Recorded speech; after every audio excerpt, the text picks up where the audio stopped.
Anthony Fauci squared off with Republicans in a House hearing on Monday in Fauci's first testimony before the House Oversight and Accountability Select Subcommittee on the coronavirus pandemic. The former medical advisor to both Presidents Trump and Biden faced a GOP shellacking over the government's handling of the COVID pandemic. Now, Fauci, the former chief of NIH's National Institute of Allergy and Infectious Diseases, drew praise from Democrats on the Select Subcommittee. Let's watch. Do you agree that there was a push to downplay the lab leak theory? Not on my part. Really? Really? Wow. Wow. I think most of the country would find that amazing. I still got 11 seconds. But look at the facts. I've kept an open mind throughout the entire process. Now the people who brought you the political big lie, claiming absurdly that Trump won the 2020 election, which he lost by more than 7 million votes, now bring you the medical big lie, making the outlandish claim that Dr. Fauci was responsible for causing COVID-19. What this committee should be doing, we should be recommending you to be prosecuted. We should be writing a criminal referral because you should be prosecuted for crimes against humanity. You belong in prison, Dr. Fauci. I've only been in Congress for a year and a half, but I am so sorry that you are subjected to those level of attacks and insanity. Your quote-unquote so-called science that the gentlewoman is referring to has saved millions of lives in this country and around the world, and I want to thank you for that. Right to Know reporter Emily Kopp had her eyes on the hearing, and she's with us now to discuss further. Welcome back, Emily. Good to be with you. Let's get your response first to Fauci saying that he has always kept an open mind about lab leak theory. It's ridiculous, frankly. I think, you don't need to be a virologist to understand that the scientists who have argued for taking the lab leak theory seriously for the last 4 years have been maligned by the scientific community, ostracized, smeared. And I don't think that would have been possible if the most powerful scientist in America, Anthony Fauci, had truly had an open mind. And we now know through FOIA records and Slack channel messages subpoenaed by the committee that Fauci was directly involved in probably the most impactful paper that dismissed the lab leak theory, called The Proximal Origin of SARS-CoV-2. And that showed that virologists who privately believed the arguments they were making were crap and unbelievably conflicted wrote a paper and put their names on it despite not believing in it after meeting with Fauci, who oversees billions of dollars in research grants.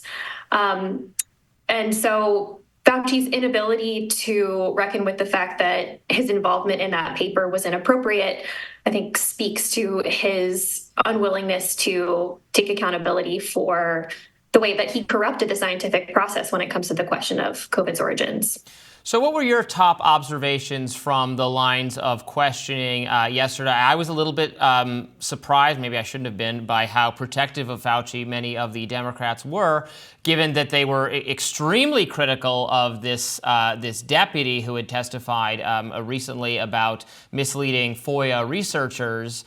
Is there are people on the other side of this taking the position that that was like a lone wolf circumstance for which Fauci bears no personal accountability? It definitely seems like Peter Daszak, the head of EcoHealth Alliance, a collaborator of the Wuhan Institute of Virology, and David Morenz, a senior advisor to Fauci who conspired to avoid FOIA law, are the scapegoats, and Fauci continues to be championed as a national hero.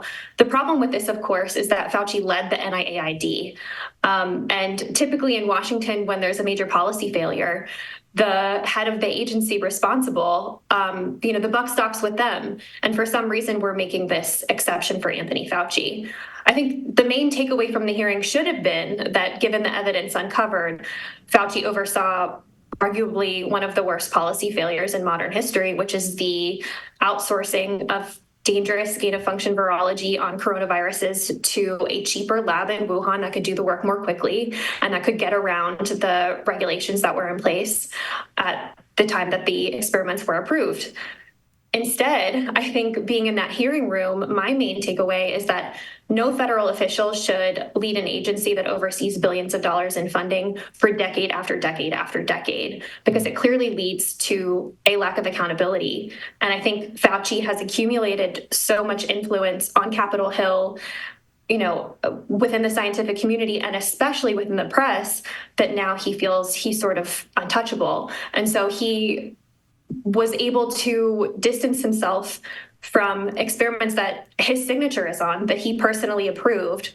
And he was also able to distance himself from his own senior advisor of 2 decades. And he was asked, who does David Morenz report to? And, if not you, he was your senior advisor for many years. He described his duties for you as being your utility infielder. And he said, oh, he might report to some other secret third guy that nobody knows the name of. And I think that just speaks to Fauci's inordinate influence on the press, especially.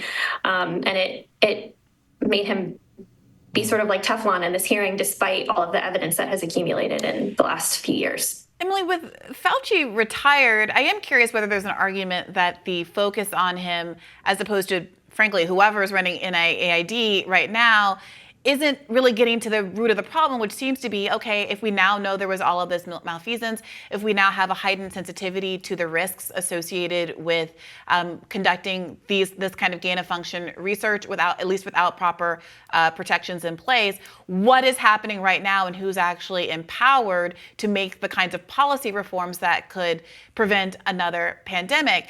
I mean, is that kind of interest being expressed by the Republicans who are sort of leading the charge in these hearings, I think rightly excavating the wrongdoing that happened under Fauci's watch? Are they carrying that forward, in other words, into proactively making sure that the people who are currently in charge are doing what they can to learn from the mistakes of Fauci? I think that's a totally fair question. I think the focus on Fauci is justified in that he led NIAID for so long and was such a public, influential champion of gain-of-function research and of the idea that this research could prevent pandemics, because there were many in the scientific community that were cautioning against it and who even proposed that this sort of research should not be allowed. And because of Fauci's influence on the research enterprise and on prestigious medical journals, it sort of became in vogue in the years prior to the pandemic. And I think because of his subsequent popularity amid the pandemic and because of his charisma and the fact that he's a very good politician on Capitol Hill, there is this narrative that concerns that used to be nonpartisan about gain-of-function research that were being vocalized by scientists at Harvard and Stanford are now somehow conspiratorial or anti-science. And so I think unpacking the way that Fauci has corrupted the debate, not only about the origins of COVID, but as you mentioned, Brianna, what we do moving forward to prevent this ever happening again, is important for us to have an honest debate. And Republicans in Congress do intend on introducing new policy reforms, and there's a lot of discussion about that. Unfortunately, gain-of-function research has ballooned in wake of the pandemic because there are these two competing camps, one that says we need to do more gain-of-function research in order to prevent pandemics, and another that says this risks causing another one. And so there's this sort of mutually exclusive debate about how we prevent the next pandemic, and I think that's why we need maximum clarity, and we need Fauci to be honest about the fact that he misled the American people when he said that we never funded gain-of-function research in Wuhan. And so the White House recently put out policy guidance around gain-of-function research that maintains many of the loopholes that allowed the research in Wuhan to happen on high-risk coronaviruses, just like SARS-CoV-2. So I think in order to create public momentum for those loopholes to be closed and to create a safer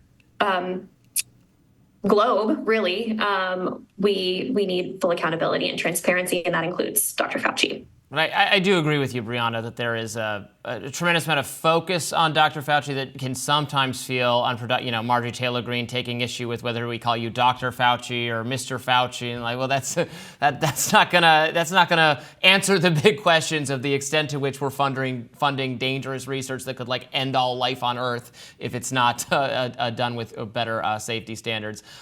Thank you so much for joining us today, Emily. We really appreciate it. Thanks for having me on.